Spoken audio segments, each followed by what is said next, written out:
Hello, and welcome back to Youth Outdoors. Today, we're back with our barrel talks.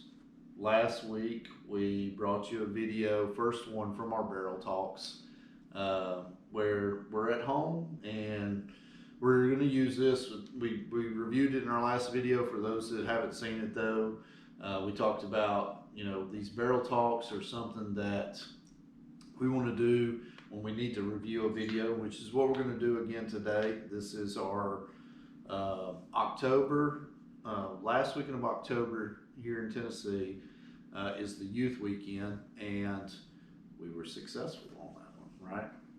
We had a big buck encounter again, and two doe encounters. Well, more than two does. More than two, but we're going to review the footage. Anyways, these barrel talks, something that we're going to come to you with some more of these videos where we just review some hunts. We're going to talk about future plans, past plans.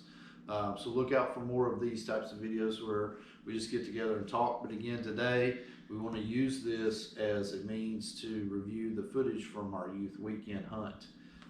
So we're going to get straight into it.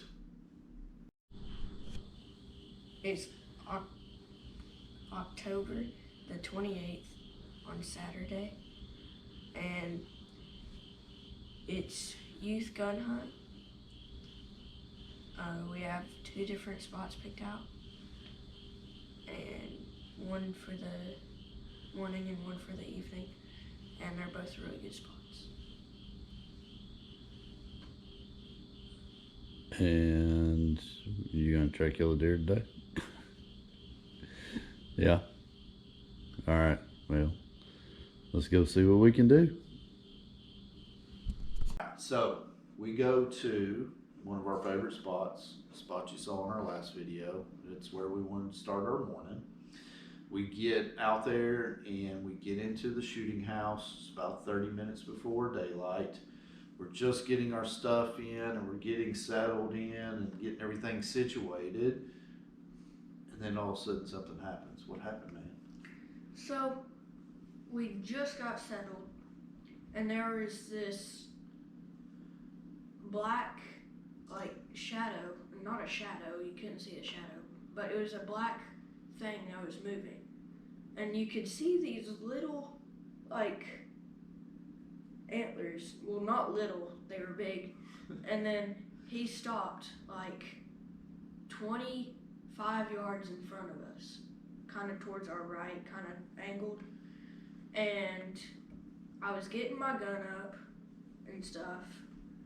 And I'm trying to film too. So here I am. I'm trying to turn on the GoPro. We leave the GoPro up on the top of the house so it shoots down at us so that we can see. I'm trying to turn on the camera. It's just breaking daylight. I mean, we are right on the edge of shooting line, right? And we really weren't ready for this, right? We were scrambling to get ready because out walked this big buck, and I didn't know what it was. I thought that it was just a doe at first. We didn't even know until, like, but I finally got my gun up and he saw looked it, at it. right? And he saw it, and he's like, "Dad, it's a buck." And I was like, "Really?" And I'm still trying to get the camera situated like, and stuff. Really? Yeah. But he said it's a buck, and we get the Tacticam on, right? We got the Tacticam too, and you'll see in this where I'm got the camera on, but I don't have enough light for the big camera to even see it. And there wasn't even light in the shooting house for us to film For the GoPro to even see it either. So, anyways, what you're gonna see here is some footage from the Tacticam where he put the gun outside of the window and got onto the deer trying to get him in the scope. But then what happened when you tried to get the gun into the window and get him in the scope? I tried to get the gun in the window, and when I did, I noticed that it was I was kind of pointed up. The angle, the angle was deer, up, right? And then I had to, like, level it out.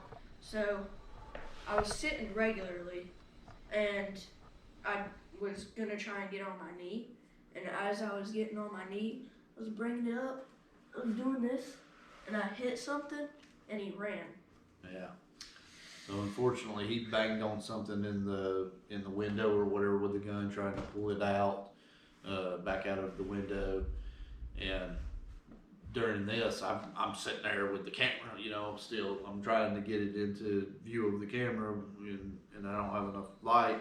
But anyways, the lights from the camera are shining right in my face. That deer, after he hit something on the window, it turned and looked, and that's when I saw, man, that's a nice buck. That's a nice 8-pointer. It's one of our big wide 8-pointers. And of course, what did he do? He ran. He took off. He ran. Right. He heard something. He looked over at the shooting house. He sees my face lit up with the camera lights, and he takes off. Right. And he runs off into the woods and then blows a couple of times from the woods. Right. So. Well, no, he went into the woods and then He I ran saw back him. out into the corner of the He field, ran right? back out into the. Okay, so you know that big tree right Mhm. there on the left? Yeah. He came out there Yeah. and then went back in. He He like just stopped, right? he Kind of looked pounced. around. He pounced in and then he just pounced out. Yeah. I think he was so. Like I think there was maybe another deer off in the woods or something No. that he kind of run into and ran out of the Well, woods or something. that, or he I don't was know. just totally confused and did not know what the crap was Yeah, going he on. didn't know what was going on. Anyways, really good experience right off the bat. First morning, we get in the shooting house. Man, we're pretty bummed though, right? We're pretty disappointed because here it is. We had just seen that really good buck during bow hunting back in September, and now here we are, first morning. We're back out there, and boom, we got a really nice buck, shooter buck, in the field with us again, and we missed the opportunity. And it kind of sets the tone for the rest of the day. Yeah, it does, right? So, in this next year, on maybe like an hour later or something, we have a doe that comes out. She's feeding around. We're watching her for a little bit. You're trying to decide if you're going to shoot, you're not going to shoot. Decided we are. I mean, we had it's youth weekend, so it's opportunity to get out there with the gun early, and harvest a deer. And we needed some deer meat too, right? So And we now- pretty much said that we were going to shoot a good doe if we saw a good doe. Definitely, try to get a buck if we could get a buck. So anyways, made the decision we're going to shoot. You get set up, try to get on her, and then what? You tell them. So, I tried to get her to stop because she was still moving. I got her to stop by doing the merk thing. I don't know what it's called. And then, It's called me. and I shoot at her once, and I missed her. She walks a few steps. She like jumps a few steps, and then she stops again and looks around and doesn't know what's going on. I shoot her again. I miss Missed again. her for a second time. And then, they always say third time's the charm, and I shoot her again, and then she finally does the thing and then runs off into the woods. Yeah. So we've got a deer. The shot. We wait. I think we wait about another hour to just make sure that we give her time to expire and go find her. And plus, then, if any other deer come out, we'd see what would happen, right?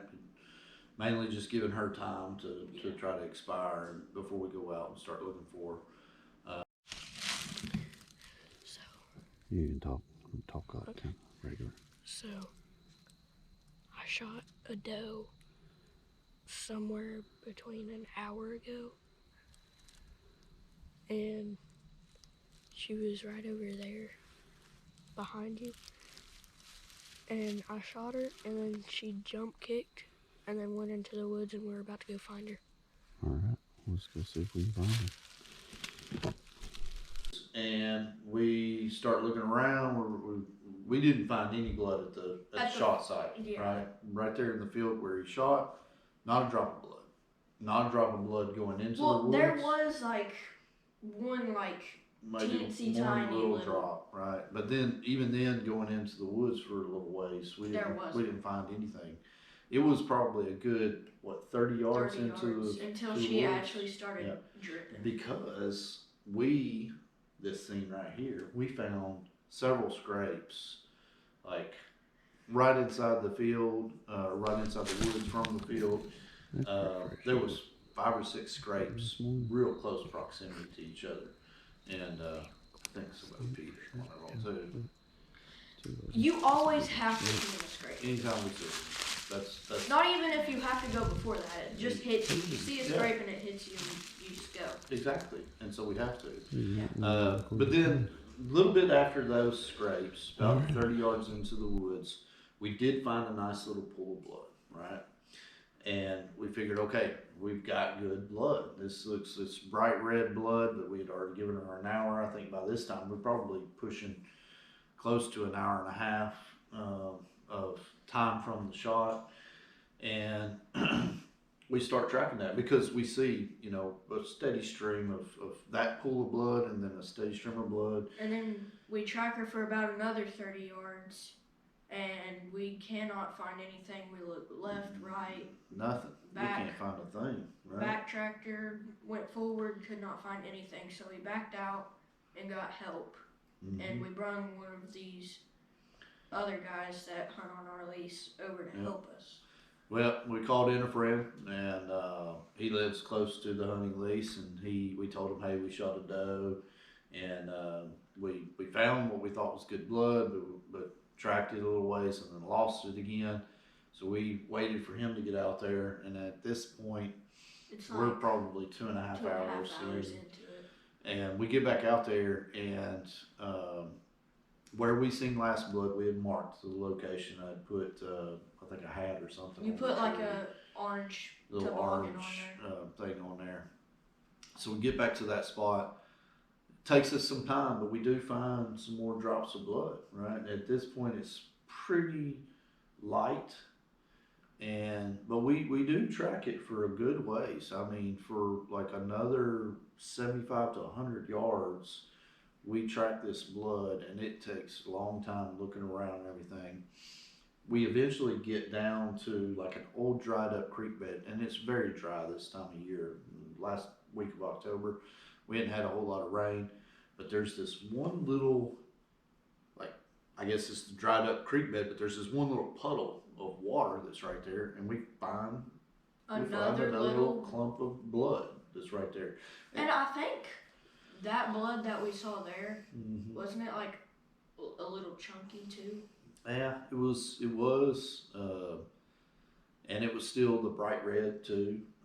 But it after that, that's when we searched everywhere, and we followed what would have been the natural way for the deer to go down through that dried up creek bed. We followed it for a long ways. Never found another drop of blood. We said, well, maybe the deer doubled back, so we came back to that spot. We went back up to the right, back up the creek bed a little ways. Never found another drop of blood. We said, hey, maybe because there's like a little ravine that goes down through there, maybe that deer went down through this little ravine this way. We searched it, never found another drop of blood. That was the last drop of blood that we found. So at that point, we said, okay, let's spread out. Let's just start grid searching.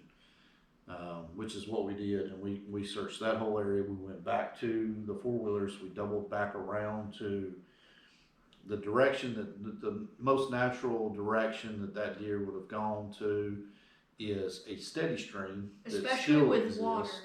with a pond, and we knew that, okay, the steers up to that point, it was doing what naturally deer do, go downhill and wants to head towards water, most of the time.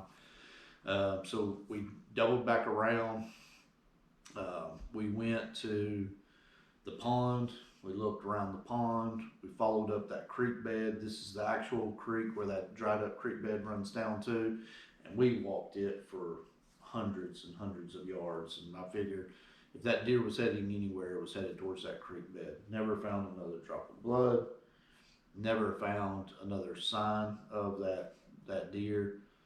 We did find something else down by that creek bed, though, didn't we? What did we find down We there? found, in like a 30-yard radius, we found like 10 to 15 scrapes. Yeah, and tons of rubs. I mean, just tore up by this old clear cut. It's really hard access to get to.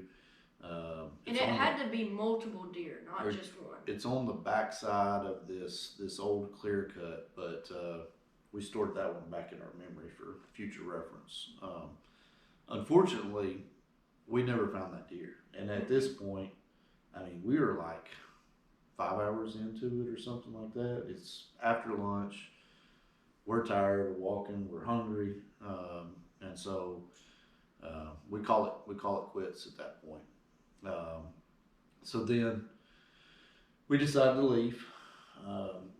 And, Get food. and I'm gonna back up. We ate some lunch, but we were also hunting with the AR, right? And you've used the AR. And how many deer have you killed with the AR? Like 2 or 3. Yeah, and so we've put some deer down with that. It's been okay up to this point. But you've also shot some deer with the 270, right? And Yeah. killed them. And killed them. So we decided to eat lunch. We ate lunch. We were refreshed. Came back home. We grabbed the 270. We wanted something that would pack a little bit more punch, right? We come back out and we go to a different area of the lease altogether. And we decide to get into a ladder stand in an area where we know that deer just like to feed. It's kind of a natural travel corridor.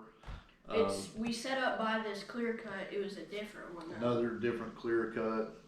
It's probably 100 yards off of this clear cut. And we're There's a like little right. oak flat that's right there that We're they like eat. right in the middle of where they cross to go in and out of. In and out of that, yeah. So it's a known travel deer corridor. That's why we've got a ladder stand there. So we go and jump up in that thing.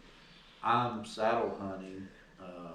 I hang my platform just behind the tree, climb over the stand, and hang off of the backside of the tree. We've done that multiple times. You up in the climber, but actually on ladder stands too, like that, so that I can film. And not too long afterwards, we have a doe work in on us right pretty soon after getting set up, don't we? Yep. She comes in and just kind of leaves too. She was a little bit smaller than doe. She was like, I don't really Not quite a yearling, I wouldn't say. She She's lost just a her smaller spots, doe. but she's not a yearling. She's just a small doe. Yeah. So, and then it's maybe another hour later, we start hearing some deer over to our right, just moving around. We hear some more deer, and we see more deer, and all the while, they're just over to our right, and they're just out of view, right? Then we have another doe that comes in and works into us again. Maybe the same one that we saw before, I'm not sure. Looked very similar. It was kind of smaller doe that moved in on us. We could see her, we could get a shot, but we knew that there was a bigger doe. There was 2 more bigger does that were off to our right. Right. So then take the viewers through kind of what happened and what you had to go through to be successful on this one.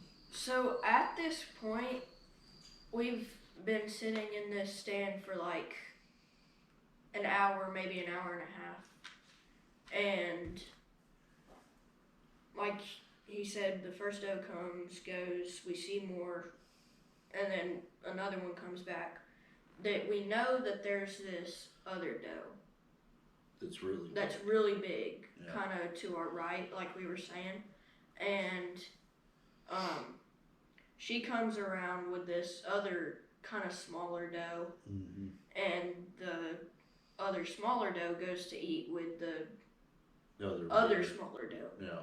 And then it leaves this big doe by itself. We can't really see it because there's, But we can tell she's a But, good size. Yeah. and then all of a sudden, she starts working our way, Yeah. working her way over to us. And then she stops from this other little, like, Patch of trees. patch of and stuff. trees, and we can't really see her. And then she steps out a little bit more, and But then she sits there for quite a while. Yeah. And just, I don't know, she's eating on leaves of the trees. and she was stuff. looking at us too. She couldn't really tell what we were. A couple of times she was looking up our way. I don't know if she actually saw us or not. It was hard to tell through the trees, but she did go right back to just eating and doing what she was doing.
Oh yeah, she went down. She's kicking. Listen. He makes a great shot, and the deer only runs like 50 yards, and we can see the white belly right there, right? So then, success. High He five is for shot. the 5th time. He has shot a doe. Then it's just a matter of getting down and getting it packed out, and boy, I fireman carried that deer out. You remember? Oh, we got to show the picture of the me fireman. I got to send that picture to this. Me Oh fireman yeah. carried. So there's this other guy. Mhm. The guy that actually came and helped us before this, it was his son, had a trail camera, like kind of where we were hunting. Yeah, And we didn't know that at yeah, the time. we didn't know. And he's over here fireman carrying the deer through the woods, Yeah, and he gets a picture of him doing it, and I'm just behind him walking. yeah. But we got her out. We got her processed and added some meat to the freezer. Good job, son. All right. So, thank you for watching. On this next episode, we're going to review the Prentice Cooper Youth Hunt. All right. So we have this big thing. We're very involved with the NWTF, the local chapter, the Cherokee chapter here. So we're very involved in our local NWTF chapter, and this one wildlife management area puts on a youth hunt that's separate from the state youth hunt, and we go to that. It's a really good time. Lots of kids come out. We love seeing all of them. We get food for everybody, give out a ton of prizes, and we're going to show the footage from that too. I And want to say it, but I gotta Chewbacca. wait. You're going to talk about Chewbacca? It wasn't Chewbacca. I don't want to say it. We'll Sasquatch. save it. We'll save it. Okay, but we do have another cool experience on that hunt. So I can't. that'll be the next one that we review, and then we still have the muzzleloader hunt that's coming up after that as well. We got to review the muzzleloader hunt too. So until next time, thank you again for watching, and please hit that like and subscribe button.